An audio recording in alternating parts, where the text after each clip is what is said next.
চক্রান্ত করে নকল ভিডিও বানিয়ে রাঙামতিকে ফাঁসিয়ে দিয়ে তাকে গ্রেফতার করলো পুলিশ। অন্যদিকে খুশি হয়ে গেল বৃন্দা। এমনটাই দেখতে পারবেন আজকের নতুন পর্বে। বিস্তারিত জানতে ভিডিওতে লাইক দিয়ে চ্যানেলটিকে সাবস্ক্রাইব করে দেখতে থাকুন। গল্পের শুরুতে আমরা দেখতে পারবো সার্থকী রাঙার কাছে এসে বলে, রাঙা, আজকের এই ঋণ আমি কোনোদিন পরিশোধ করতে পারবো না। আজকে তুই আমাকে বাঁচিয়েছিস, অনেক মানুষকে তুই এই বিপদের হাত থেকে বাঁচিয়েছিস। এ কথাগুলো শোনার পর পাঞ্চালি তখন বলে, কিরে মেজদা ভাই, তুই এরকম কেন? তুই মিষ্টি নিয়ে এসে রাঙাকে খাইয়ে দিলি। আমরা তো ভেবেছিলাম অন্য কিছু।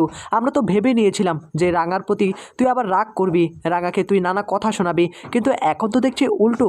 অঙ্কুর তখন বলে, এই জন্যই তো গাড়ি থেকে নেমে মিষ্টির হাড়ি নিয়ে বাড়িতে হাজির হলো। আমি তো ভেবেছিলাম অন্য কাহিনী।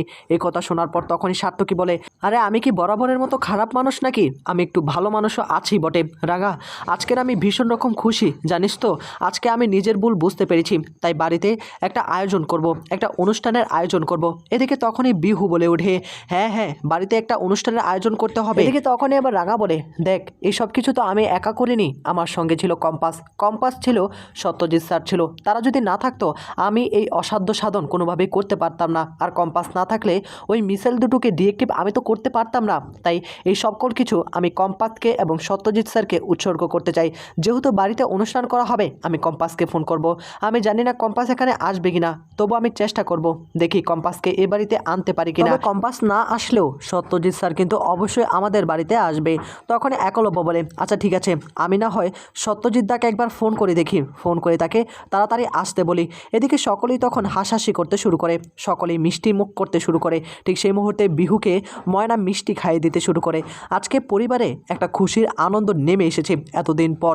তখনই রাঙামতি সার্থকীর দিকে তাকিয়ে থাকে, যে মেজদাবাই এতদিন পর হলো বুঝতে পেরেছে যে রাঙামতি এই পরিবারের ক্ষতি চায় না, রাঙামতি এই পরিবারের ভালো চায়। রাঙামতি তখন সার্থকীর দিকে তাকিয়ে এই কথাগুলো বারবার মনে করতে থাকে। সভ্য তখন বলে, আমি জানতাম রাঙা, আমি জানতাম তোর ওপর ভরসা ছিল। অন্যদিকে একলব্য সত্যজিৎ স্যারকে ফোন করে জানিয়ে দেয়, সত্যজিৎ দা, বাড়িতে অনুষ্ঠানের আয়োজন করা হয়েছে, তাই তোমাকে কিন্তু অবশ্যই অ্যাটেন্ড করতে হবে। একলব্য আজকে ভীষণ রকম খুশি। এই বলেই তখন সকলে হই হুল্লোড় করতে শুরু করে। অন্যদিকে পুলিশ স্টেশনে সত্যজিৎ আরেক পুলিশকে বলে, বৃন্দা বসুকে পাঠিয়ে দাও। বৃন্দা বসুকে আমি জিজ্ঞাসাবাদ করব, তার মুখ থেকে আমাকে আসল সত্যিটা বের করে নিতে হবে। এ বলেই তখন সেখান থেকে সত্যজিৎ চলে যায় বৃন্দা বসুর সঙ্গে কথা বলার জন্য। অন্যদিকে ঘরের মধ্যে রাঙামতি আয়নার সামনে দাঁড়িয়ে থাকে। আয়নার সামনে দাঁড়িয়ে কপালে নিজের হাতে সিঁদুর নিয়ে নিজের শীতেতে সিঁদুর পরিয়ে দিচ্ছে নিজেকে। আর তখনই সেখানে আবার একলব্য চলে আসে। একলব্য এসেই তখন পিছন দিক থেকে রাঙামতিকে জড়িয়ে ধরে ফেলে। রাঙা তখন বলে, কি করছিস কি উড়ানবাবু? একলব্য তখন রাঙাকে বলে, যদি তুমি আমাকে কখনো খুঁজে না পেতে, আমরা যদি জঙ্গলে হারিয়ে যেতাম, বিহু বুমজুম সকলে যদি আমরা হারিয়ে যেতাম, তখন তুমি কি করতে রাঙামতি? রাঙা তখন একলব্যর মুখে হাত দিয়ে বলে, উড়ানবাবু, এমন কথা তুই মুখেও উচ্চারণ করবি না। দেখ, এখানে আমার স্মৃতিতে সিঁদুর রয়েছে, আর আমি কখনো তোকে হারাতে দেব না। আমার এই স্মৃতিতে সিঁদুরের জোরে আমি তোকে খুঁজে বের করে আনবই। আমার কাছ থেকে তোকে কেউ কেড়ে নিতে পারবে না। তুই এমনটা কখনো চিন্তা করবি না।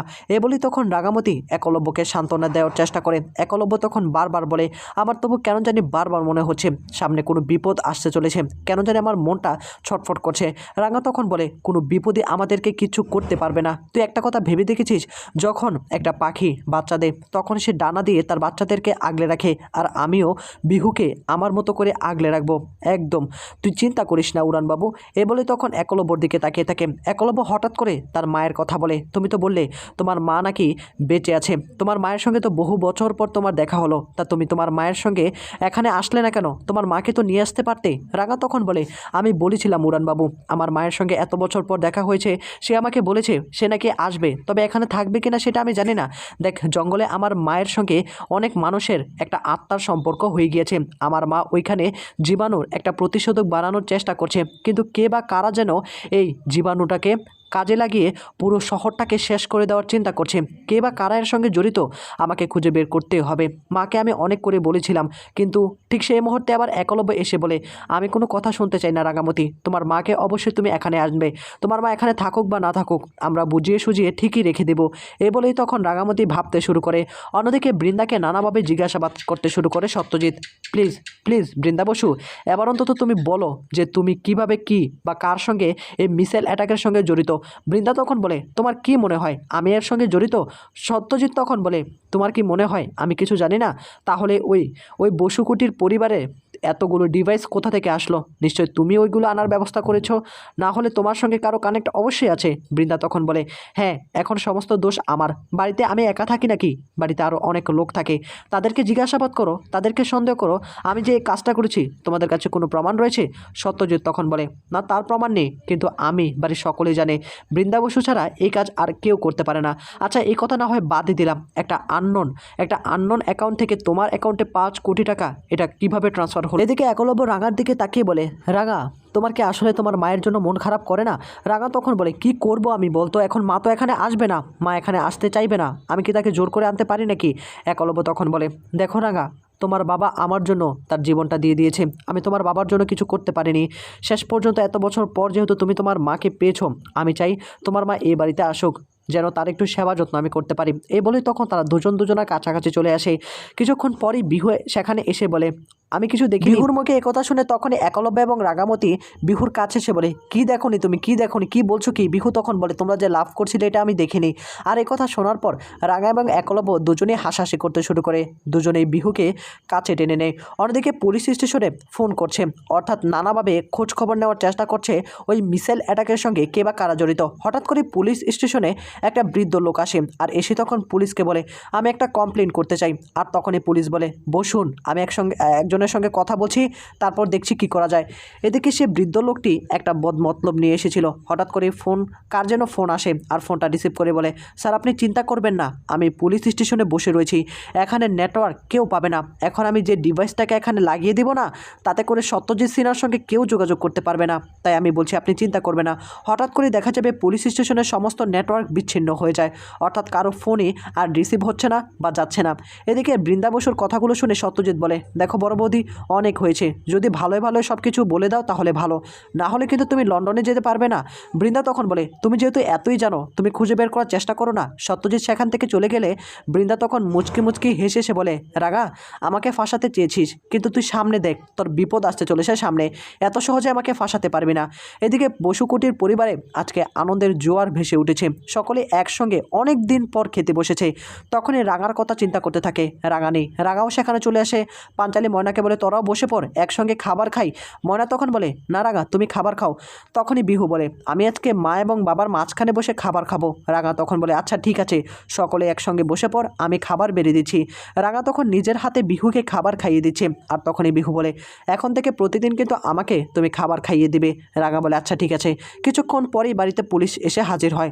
মিসেস রাগামতি বসু আছেন এখানে? আপনাকে আমাদের সঙ্গে এক্ষুনি পুলিশ স্টেশনে যেতে হবে, আপনার নামে একটা কমপ্লেন আছে। একথা শোনার পর সকলের মাথায় তো আকাশ ভেঙে পড়ে, কি বলছেন কি? রাঙার নামে কমপ্লেন কে করবে?